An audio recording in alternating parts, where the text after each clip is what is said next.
Praise the Lord. జనవరి 29వ తేదీ 2025 బుధవారం కొరకు ఏర్పాటు చేయబడిన ఈ రోజు దేవుని వాక్య వాగ్దానం. లేవికాండము 20వ అధ్యాయము 24వ వచనం.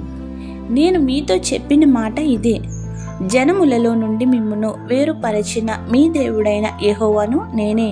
ఆమేన్. ప్రియమైన దేవుని జనాంగమా, మన వలస రీత్యా ఇతర ప్రాంతాలకు ఉద్యోగరీత్యా వెళ్ళవలసి వచ్చినప్పుడు సొంత ఊరిని, సొంత ప్రజలను వదిలి వెళ్ళడానికి బాధపడిపోతుంటాము.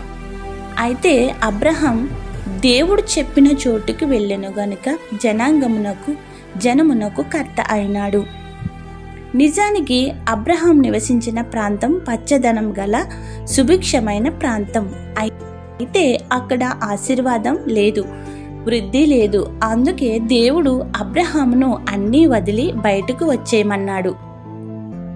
అలాగే మనము కూడా ఉండే ప్రదేశంలో ఇంట్లో ఎదుగు బొదుగు లేకపోతే మనం చేసే ప్రార్థనలు విన్న దేవుడు మనల్ని కూడా బయటికి నడిపిస్తాడు, అభివృద్ధి చేస్తారు.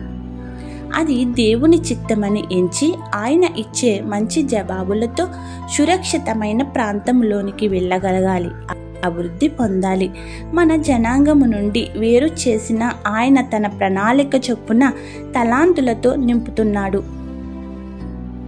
కావున అది దేవుని సంకల్పం అని ఎంచుకుని ఏ ప్రదేశం వెళ్ళినా మెలకువ కలిగి యేసుక్రీస్తు నామమున వృద్ధి చెందడానికి దేవునిపై భారం వేసి ముందుకు నడిపిస్తే పాలు తేనెలు ప్రవహించే ప్రదేశముగా మనల్ని మంచి తలాంతులతో నింపునుగాక.